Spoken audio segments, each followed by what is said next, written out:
খুতবাটি এমন কিছু আয়াতের জন্য উৎসর্গকৃত যা সূরা গাফিরের অন্তর্ভুক্ত। আর এখানে আপনাদের প্রতি আমার পরামর্শ হলো, এই জুমার নামাজ শেষ হওয়ার পর সাপ্তাহিক ছুটিতে আপনাদের হাতে যতটুকু সময় রয়েছে, এই সময়ে সূরা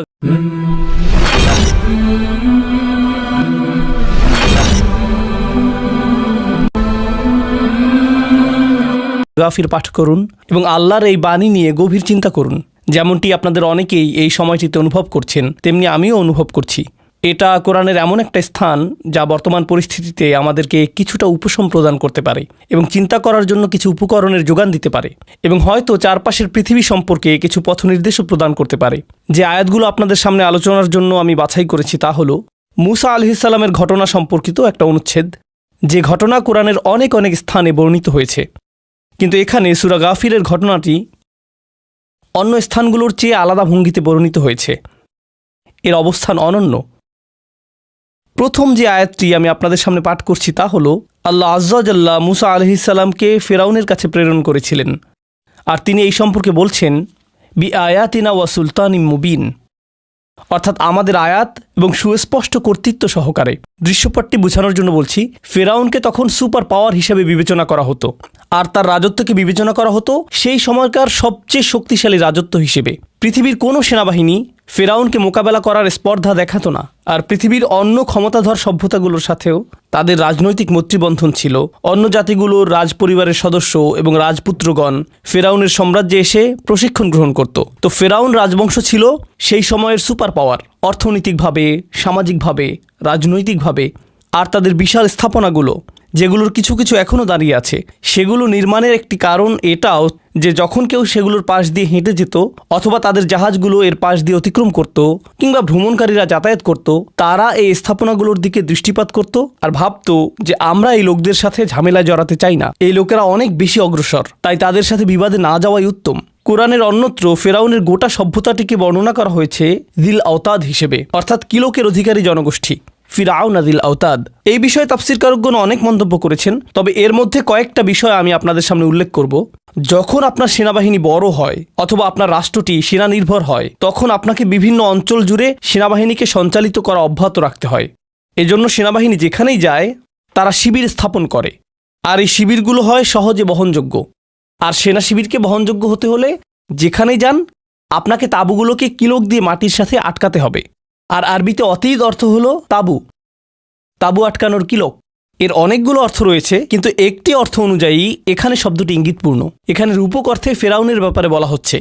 এক অর্থে তার ছিল বিরাট সেনাবাহিনী, যে এটা সবসময় সঞ্চালিত করেছিল, কিন্তু এটা এই ধারণা প্রদান করে যে সে প্রতিনিয়ত তার সেনাবাহিনীকে ব্যবহার করত। সে তার সেনাবাহিনীকে ব্যবহার করত জনগণকে নিয়ন্ত্রণ করার জন্য। কোরআনে আল্লাহ তার একটা অন্যতম রাজনৈতিক কৌশলের বর্ণনা করেছেন। তিনি বলেছেন আলা ফিল আরদ ওয়াজআলা আহলাহা শিয়াআন, অর্থাৎ সে তার রাজত্বে সুউচ্চ ক্ষমতা বজায় রেখেছিল, আর সে নিশ্চিত করেছিল যাতে জনগণের মাঝে বিভক্তি সৃষ্টি হয়। সে নিশ্চিত করেছিল যাতে জনগণ বিভাজনযুক্ত থাকে। আল্লাবিবু মিনাল ইশারাতে ইয়াফহামু। এটাই ছিল ফিরআউনের কৌশল, যে তার শাসনে কিছু মানুষকে দাসের মতো করে রাখবে, মানবেতর অবস্থার মধ্যে রাখবে। আর যখন সে এমনটা করছিল, তখন আল্লাহ মূসা আলাইহিস সালামকে তার কাছে পাঠালেন তাকে সতর্ক করার জন্য। আর তাকে শুধুমাত্র আল্লাহর আয়াত, ওহী এবং বাণী দিয়েই প্রেরণ করলেন না, বরং সাথে দিলেন সুলতানিম মুবিন। সুলতান বিমাআনাদ দালিল। সুলতান হলো বুরহান, সুলতান হলো প্রমাণ, কিন্তু সুলতানের অর্থ কর্তৃত্ব। আল্লাহ সত্য প্রেরণ করেছেন। সত্য আর সেনাবাহিনী এক জিনিস নয়। সেনাবাহিনীর আছে অস্ত্র, সেনাবাহিনীর একটি উপস্থিতি রয়েছে, সেনাবাহিনী আক্রমণ করতে পারে, সেনাবাহিনী হত্যা করতে পারে, সেনাবাহিনী রক্ত ঝরাতে পারে। কিন্তু আল্লাহ বলছেন মূসা আলাইহিস সালামকে যা দেয়া হয়েছিল তা নিজেই একটি কর্তৃত্ব। সত্য নিজেই একটি কর্তৃত্ব, আর তাকে এই কর্তৃত্ব দিয়েই ফিরআউনের কাছে পাঠানো হয়েছিল। আর এখন আমরা দেখব এর পরে যা এসেছে, ইলা ফিরআউনা ওয়া হামানা ওয়া কারুন।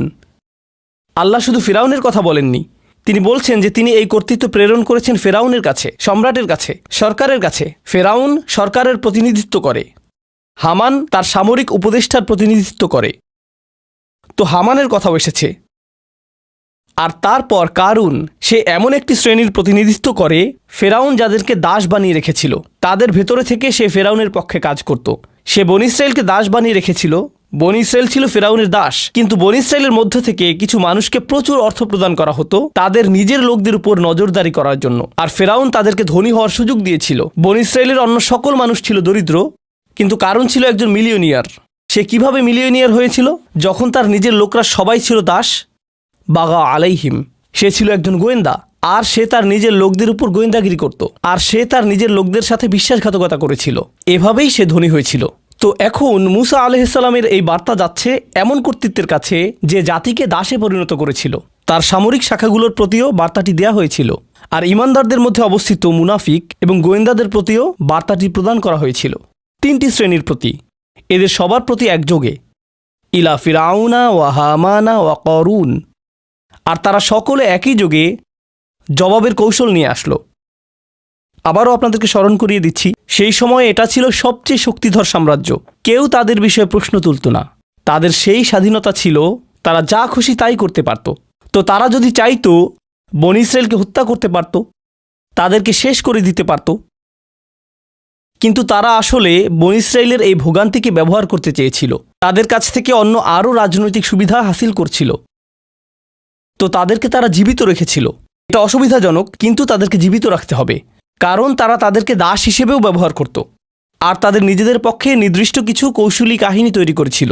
তো এটা ছিল রাজনৈতিক কৌশল। ফেরাউন যদি তার নিজস্ব পন্থায় কাজ করত, তাহলে তাদেরকে শেষ করে দিত, কিন্তু ঠিক তখনই সে এটা করতে পারছিল না। তো পরবর্তী সর্বোত্তম পন্থা কোনটি? আমরা তাদেরকে সামরিকভাবে দমন করতে পারছি না, আমরা শুধু এটা নিশ্চিত করব যে আমাদের নিজেদের লোকেরা এবং যারাই বাইরে থেকে আমাদের কাছে আসে, অর্থাৎ বিশ্ব, যাতে তাদের প্রতি আমাদের দেখানো পন্থায় দৃষ্টিপাত করে। কিভাবে তারা তাদেরকে দেখবে? কৌশলটি ছিল ফাকালু সাহিরুন কাযযাব, অর্থাৎ মুসা হলো জাদুকর, সে একজন মিথ্যাবাদী।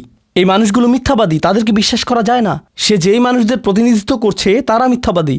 সংবাদ মাধ্যমের এই গোটা প্রচারণা ফেরাউন সৃষ্টি করেছিল, এটা নিশ্চিত করার জন্য যে সবাই যাতে বিশ্বাস করে যে ফেরাউন আর তাদের লোকেরাই আসলে হুমকির মুখে রয়েছে। বনী ইসরাইল এবং মুসা আলাইহিসসালামই হলেন হুমকির কারণ।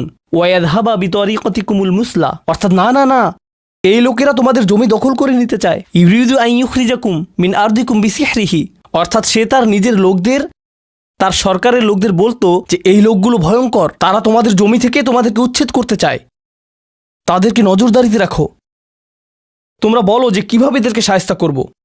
সে এই মিথ্যা প্রচারণাটি উদ্ভাবন করেছিল এটা নিশ্চিত করার জন্য যে তার নিজের লোকরাও যাতে বিশ্বাস করে যে এই লোকেরাই হলো হুমকির কারণ, এরা ভয়ঙ্কর। আমরা যদিও এখন সূরা গাফিরে রয়েছি, কিন্তু আল্লাহ সূরা কাসাসে বর্ণনা করেছেন ফেরাউনের ক্ষমতা ছিল, তার ছিল সবচেয়ে ক্ষমতাধর সেনাবাহিনী, সকল নিয়ন্ত্রণ ছিল তার কাছে, আর সে এই লোকদের অবরুদ্ধ অবস্থায় রেখেছিল। তাদের বসবাসের এমন অবস্থা ছিল, আপনি যদি কোরআন এবং বাইবেলে উল্লেখিত বনী ইসরায়েলের বর্ণনা দেখেন, তাহলে আপনি এটাকে বলবেন উন্মুক্ত কারাগার, এটাই আপনি বলবেন। এই অবস্থাতেই সে তাদেরকে রেখেছিল। আর জানেন এটা সম্পর্কে আল্লাহ কি বলছেন? আল্লাহ বলছেন যে তার জন্য আল্লাহর একটি পরিকল্পনা রয়েছে। ওয়ানুরিয়া ফিরআউনা ওয়া হামানা ওয়া জুনুদাহুমা মিনহুম মা কানু ইয়াহযারুন। আল্লাহ ফেরাউনকে, হামানকে এবং তাদের সেনাবাহিনীকে দেখাতে চেয়েছেন এমন জিনিস যার ভয় তারা সবসময় করত। আল্লাহ তাদেরকে দেখাতে চেয়েছেন যা তারা ভয় করত।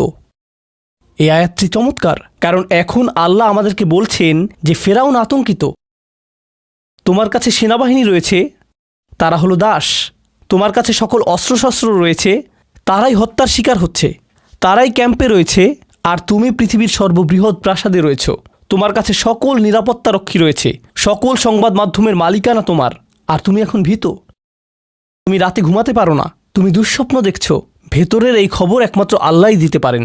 কেউ জানত না যে সেই সময়ের সবচেয়ে ক্ষমতাধর মানুষটি আতঙ্কিত অবস্থায় ঘুমাতে গিয়েছে, এমন মানুষদের ভয়ে যারা ছিল আপাত দৃষ্টিতে ক্ষমতাহীন। মা কানু ইয়াহযারুন। তো এখন এই আয়াতগুলোতে ফিরে আসছি। এই খুতবাটি সম্পূর্ণ, এই খুতবাটির বিষয়বস্তু হলো ফেরাউনের কৌশলগুলো উপলব্ধি করা। সে আতঙ্কিত, তাকে এই লোকগুলোকে নিয়ন্ত্রণ করতে হবে। সে কি করবে? কোরআনে আল্লাহ তার কৌশলের উল্লেখ করেছেন যাতে আমরা তার পরে আসা প্রত্যেকটি ফেরাউন সম্পর্কে জানতে পারি। এটা কোরআনে বর্ণিত কৌশলের নকশা প্রত্যেক ফেরাউনের জন্য যারা সেই ফেরাউনের পরে আসবে। আসাতিরুল আউয়ালিন, এটা শুধুমাত্র আগের যুগের ঘটনা না। ফিহি যিকরুকুম, এটা তোমাদের কথা বলছে, তোমাদের পরিস্থিতি। তো এখন ফালাম্মা জাআহুম বিল হক মিন ইনদিনা ক্বালু, যখন সত্য এসে উপস্থিত হলো এবং এটা পরিষ্কার হলো যে সে অন্যায় করছে, এর কারণ মুসা আলাইহিস সালাম যখন আসলেন, প্রথম যে দাবি মুসা আলাইহিস সালাম করেছিলেন তা হলো আন আরসিলা মাআনা বানি ইসরাইল, তোমাকে এই মানুষগুলোকে ছেড়ে দিতে হবে। তারা তোমার দাস নয়, তারা আল্লাহর দাস। তুমি তাদেরকে দাস হিসেবে রাখতে পারবে না, তুমি তাদেরকে এই ক্যাম্পে রাখতে পারবে না। এটা ছিল মুসা আলাইহিস সালামের প্রথম দাবিগুলোর একটি। আর যখন এই দাবিটি স্পষ্ট হয়ে গেল, ফেরাউনের জবাব কি ছিল? আল্লাহ তার জবাবের বর্ণনা দিচ্ছেন, উকতুলু আবনা আল্লাযীনা আমানু মাআহু, তার প্রতি যারা ঈমান এনেছে তাদের সন্তানদেরকে হত্যা করো, তাদের সন্তানদেরকে হত্যা করো। তাদেরকে হত্যা করাতে আমাদের আগ্রহ নেই। তাদের সন্তানদেরকে হত্যা করার মাধ্যমে আমরা তাদের মনোবল ভেঙে দিব। তাদের সন্তানদেরকে লক্ষ্যবস্তুতে পরিণত করো, শিশুদেরকে লক্ষ্যবস্তু বানাও, আর যথেষ্ট সংখ্যক নারীদেরকে জীবিত রাখো। তারা শিশু জন্ম দিতে থাকবে। যদি তারা পরবর্তীতে প্রতিরোধ গড়ে তোলার চিন্তা করে অথবা প্রতিবাদ করার চিন্তা করে, তখন আরও বেশি শিশু হত্যা করবে। তুলু আবনা আল্লাযীনা আমানু মাআহু ওয়াস্তাহইয়ু নিসাআহুম, এই লোকদের মনোবল ভেঙে দেয়া তার সামরিক কৌশলের অংশ ছিল। সে শুধু বলতে পারত যে প্রাপ্তবয়স্কদেরকে হত্যা করো। না না না না না, প্রত্যেক সামরিক প্রচারণার অংশ হলো আমাদেরকে শিশুদের হত্যা নিশ্চিত করতে হবে। এটাই ছিল তার কর্মপন্থা। উকতুলু আবনা আল্লাযীনা আমানু মাআহু ওয়াস্তাহইয়ু নিসাআহুম ওয়ামা কাইদুল কাফিরিনা ইল্লা ফি যালাল। আয়াতটির শেষে আল্লাহ এটা বলতে পারতেন যে ওমা কাইদুল ফিরআউন ইল্লা ফি যালাল। ولم يقل ذلك، قال وما كيد الكافرين إلا في ضلال، فلم يقيد الآية بفرعون سبحانه وتعالى. قال عند نهاية الآية وما كيد الكافرين من الآن إلى الأبد إلا في ضلال। কাফেরদের ষড়যন্ত্র সবসময় বিফলে যাবে, সবসময়ই বিফলে যাবে। এর মাধ্যমে আল্লাহ আমাদেরকে বলছেন যে ফেরাউনের এই কৌশল এখানেই শেষ হবে না, যুগে যুগে ফেরাউনরা ফিরে আসবে আর তারাও একই কৌশল গ্রহণ করবে, আর সবশেষে এই কৌশল ব্যর্থ হবে। ওমা কাইদুল কাফিরিনা ইল্লা ফি যালাল। এখন লক্ষ্য করুন, এই কৌশলটিও কাজ করল না। সে তখনও এই কণ্ঠস্বরকে রুদ্ধ করতে পারছিল না। আর এই লোকগুলো তাদের বিশ্বাস ত্যাগ করছিল না, তারা আশা ত্যাগ করছিল না। কেন তারা এখনো আশাবাদী? আমি তাদের শিশুদেরকে হত্যা করছি, কেন তারা এখনো আশাবাদী?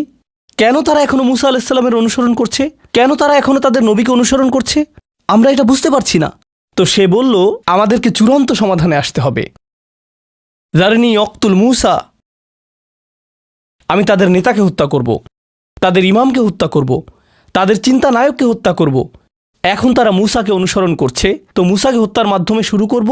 যদিও আইনত মুসা ছিলেন সেই সময়কার মিশরীয় সরকারের নাগরিক, তিনি আসলেই নাগরিক ছিলেন, তাকে দাস হিসেবে গণ্য করা হতো না, কারণ তিনি রাজমর্যাদায় লালিত হয়েছিলেন। কিন্তু এই মুহূর্তে এটা এত বড় হুমকির কারণ যে যদি তুমি আমাদের নিজেদের দেশের নাগরিকও হও, আমরা তোমাকে হত্যা করব, কারণ তুমি অতিরিক্ত প্রভাব সম্পন্ন। এজন্যই তোমার কণ্ঠ রোধ করে দিতে হবে, এমনকি দেশের ভিতরকার কণ্ঠ রোধ করে দিতে হবে। মুসাকে হত্যার মাধ্যমে আমি শুরু করব। এটা আমাদের নিজের লোকদেরকেও এই বার্তা দিবে যে কেউ নিরাপদ নয়, নিশ্চুপ থাকাই তোমাদের জন্য মঙ্গলজনক। এটা ফেরাউনের কৌশল। আর তারপর যাকে আপনারা সংবাদ সম্মেলন বলতে পারেন, ফেরাউন নিয়মিত সংবাদ সম্মেলন করে থাকে আদিম যুগ থেকে। এই সংবাদ সম্মেলনে সে এরকম বলছে, ইন্নী আখাফু আন ইউবদিলা দীনাকুম আও আন ইউযহিরা ফিল আরদিল ফাসাদ। আমরা যদি এই লোকগুলোকে ছেড়ে দেই আর মুসাকে ছেড়ে দেই, সে তোমাদের ধর্মকে পরিবর্তন করে দিবে, সে তোমাদেরকে মৌলবাদী করে দেবে, সে তোমাদেরকে চরমপন্থী বানিয়ে দেবে, সে তোমাদেরকে এই অসভ্য ধর্মে ধর্মান্তরিত করে দেবে। আর সে যদি এটা করে তাহলে দেশ দুর্নীতিতে সয়লাভ হয়ে যাবে। নিজেদের জাতিটাকে আমাদেরকে রক্ষা করতে হবে। আমাদের জাতি ইতিমধ্যেই পারফেক্ট। জানেন আরবিতে পারফেকশনের জন্য ব্যবহৃত অন্যতম একটা শব্দ কি? আল মুসলা, তানিস মিনাল আমসাল। আর সেটা কি? সেটা এরকম, অন্য দেশের অন্য মানুষরা আমাদের দিকে লক্ষ্য করে বলবে, ও মাই গড, তারা সবার সেরা, আমরাই সেরা, সবাই আমাদের উদাহরণ দেয়। আর এই মুসা, এই হারুন, তাদের এই ধর্ম এবং তাদের অনুসারীরা, এই লোকগুলো এতটাই বিপজ্জনক যে এরা আমাদের জাতীয় পরিচয়কে ধ্বংস করে ছাড়বে। আমাদের জাতীয় পরিচয় হলো সবার ঊর্ধ্বে। তোমরা যদি তোমাদের দেশকে ভালোবেসে থাকো, তাহলে এই লোকগুলোকে তোমাদের ধ্বংস করতেই হবে, বিশেষভাবে তাদেরকে যে তাদের নেতৃত্ব প্রদান করছে। নেতাকে দিয়ে প্রথমে শুরু করাও, এটা তাদের মনোবল ভেঙে দিবে। যদি শিশু হত্যা তাদের মনোবল ভাঙতে নাও পারে, তাহলে তাদের নেতা, তাদের চিন্তানায়ক, তাদের সংগঠক, আর এই ক্ষেত্রে তাদের নবীকে প্রথম হত্যা করো, তাকে আমাদের রাস্তা থেকে সরিয়ে দাও। এরপর তারা কি করবে? তাদের কোনো নেতা থাকবে না, তারা শিক্ষা পাবে যে কিভাবে দাস হয়ে থাকতে হয়। এক পর্যায়ে ফেরাউনের ধৈর্যচ্যুতি ঘটল। সে বলল, এখন আমাদের পদাতিক আক্রমণ শুরু করতে হবে। এটাই সে বলেছিল।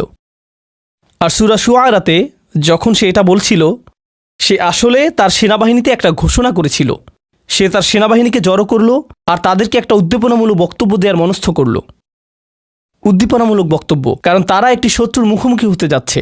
আপনারা জানেন যে যখন আপনি শক্তিশালী কোনো শত্রুর মোকাবেলা করতে যান, তখন এমন বক্তব্য প্রদান করেন যে তারা হয়তো আমাদের চেয়ে অনেক বেশি শক্তিশালী, কিন্তু আমরা লড়াই চালিয়ে যাব এবং আমরা ন্যায় বিচারের জন্য লড়াই করব। কিন্তু তারা অধিক শক্তিশালী কোনো শত্রুর সাথে লড়াই করতে যাচ্ছে না। তারা বেসামরিক মানুষদেরকে দমন করতে যাচ্ছে, তারা বনী ইসরাইলকে দমন করতে যাচ্ছে।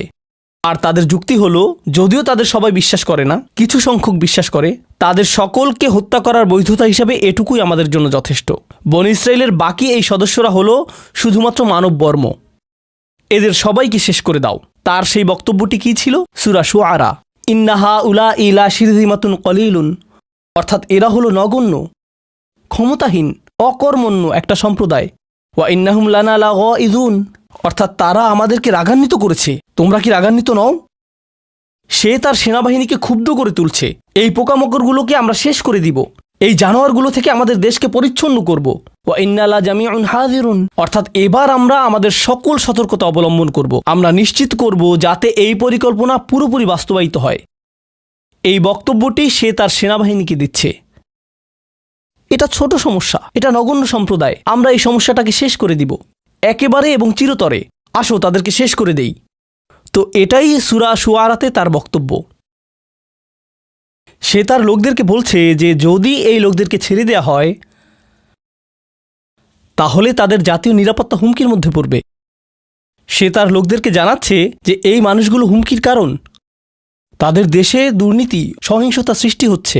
আইয়ুযহিরা ফিল আরদিল ফাসাদ, আমি তাদেরকে হত্যা করছি কারণ এটা দেশের জন্য ভালো। তোমরা যদি তোমাদের দেশকে ভালোবাসো, আমার সাথে মিলে তোমরা তাদেরকে হত্যা করো। সে গণহত্যাকে জাতীয় স্বার্থে পরিণত করেছিল।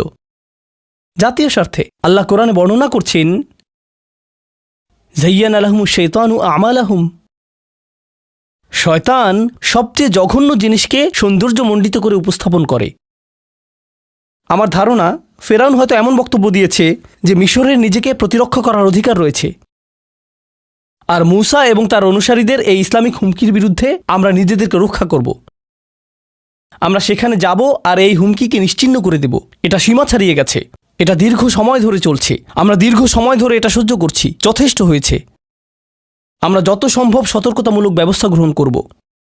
ওয়াকালা রাজুলুম মুমিন মিন আলি ফিরআউন, আসলে এরও আগে এসেছে, ওয়াকালা মূসা ইন্নী উযতু বিরব্বি ওয়া রব্বিকুম মিন কুল্লি মুতাকাব্বিরিন লা ইউমিনু বিয়াউমিল হিসাব।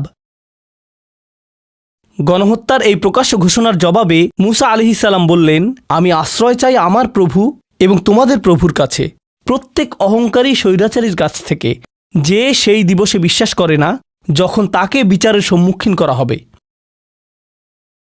আমি আল্লাহর কাছে আশ্রয় চাই, আমি আমার প্রভুর কাছে আশ্রয় চাই। আর তিনি শুধু আমার প্রভুই নন, তিনি তোমাদেরও প্রভু, তোমরা যতই অস্বীকার করো না কেন। এটাই তিনি ফিরআউনকে বললেন। আমার খুতবার সময় শেষ হয়ে যাচ্ছে, কিন্তু আমি আপনাদেরকে শুধু শেষ একটি বিষয় বলবো। ফেরাউনের নিজস্ব প্রশাসনের ভিতরে এমন মানুষ ছিল যারা এটা আর সহ্য করতে পারছিল না। মিশরে বসবাসকারী এমন মানুষ ছিল যারা দেখেছে যে ফেরাউন মানুষকে দাসে পরিণত করেছে, এটা অন্যায়।